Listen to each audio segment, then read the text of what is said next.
here to talk to you about resilience. Resilience is getting back up when something gets you down. Whee!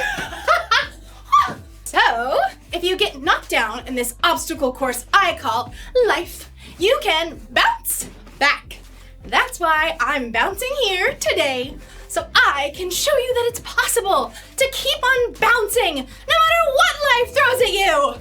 Ah! Still bouncing. Nothing's gonna stop me now. Ooh, ice cream truck. Okay, now nothing's gonna stop me.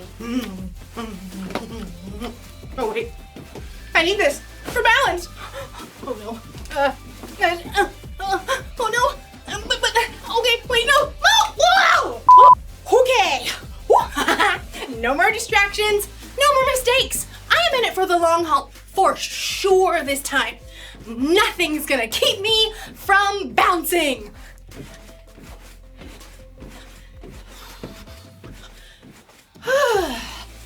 Wow. Bouncing isn't as fun as I remember it. It's like the same thing over and over and over and over and over again. Let me try one foot. I give up. I can't do it. I can't do it. I guess it's harder than I thought to keep going. I just can't seem to focus on bouncing. Although, as you'll see in today's story, maybe there's something better to focus on.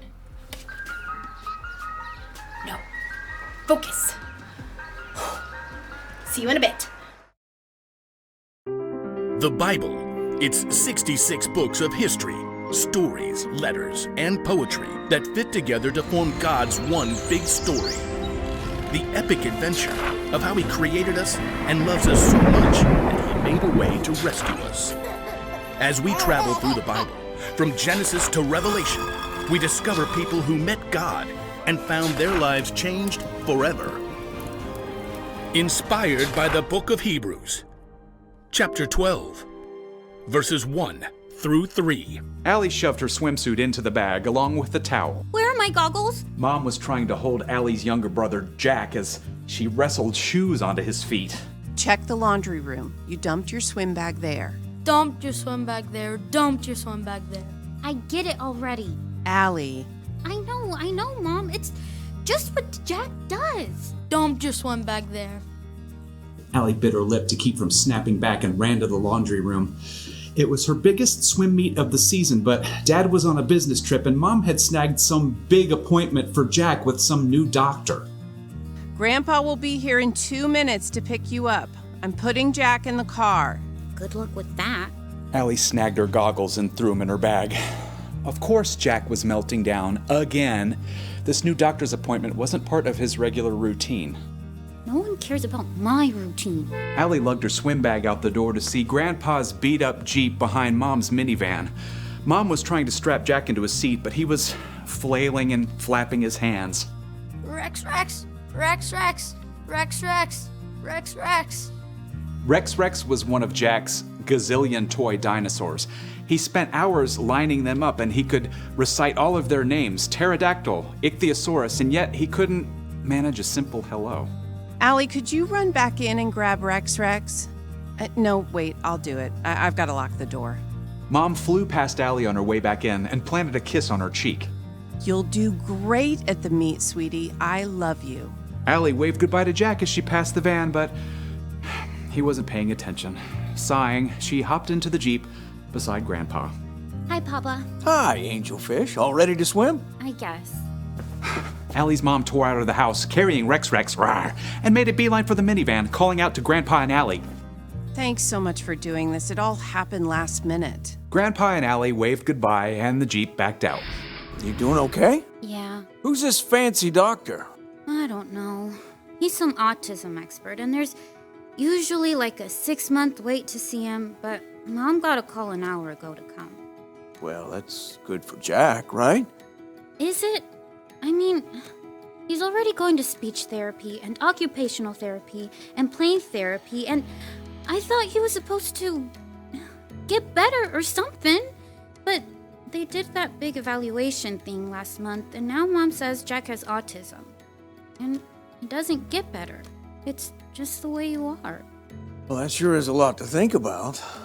You do some good thinking while you swim, right? I guess, but half the time Mom has to pull me out of swim practice so we can get to one of Jack's therapy sessions.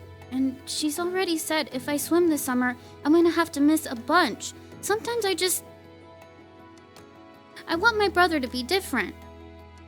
That's awful. I'm an awful person. No, Angelfish, you've been running a tough race. I hate running. All right, swimming. You've been swimming really hard, and you just found out there's no finish line.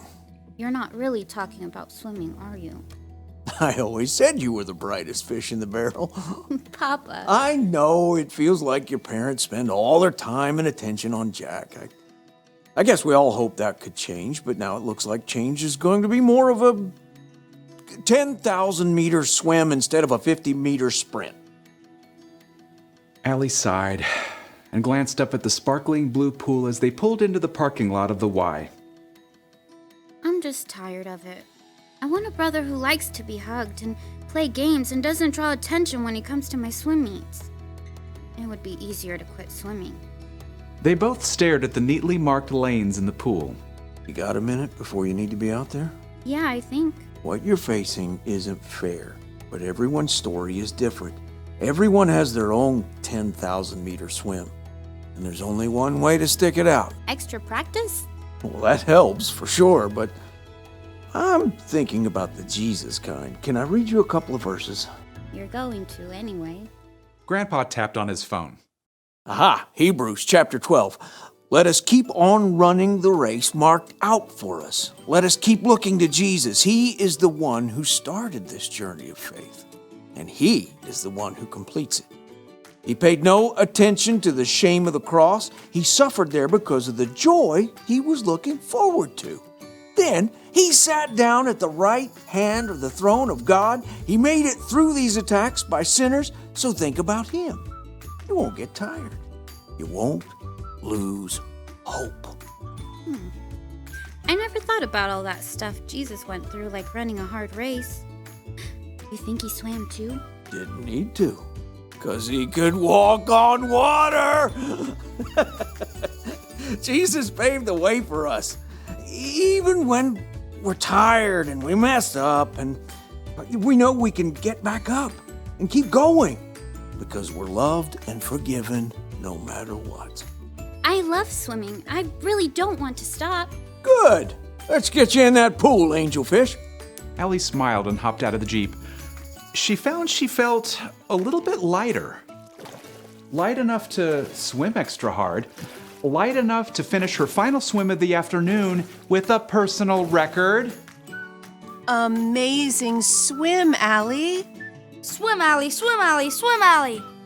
Allie wiped water from her eyes to see Jack and Mom cheering near the gate. Jack wore noise-canceling headphones and cheered and jumped up and down, wildly flapping his hands. She noticed that he was looking right at her. Swim, Allie, swim, Allie. Allie smiled and flapped her hand right back at him. They had a long journey ahead, but you know, Allie was ready to keep going.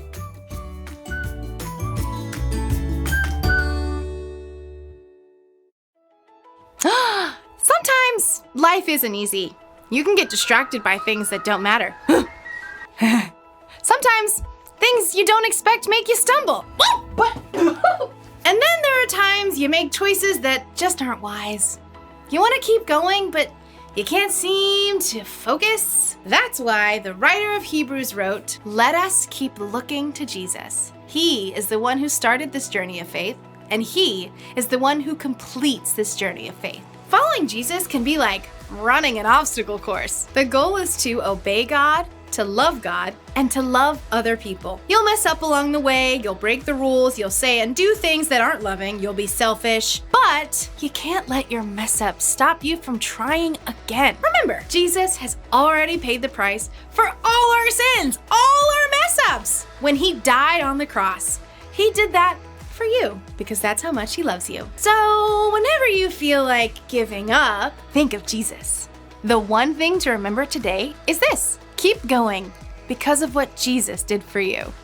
It feels so good Nothing's gonna stop me this time! Why do I keep saying that? See you later! Whee!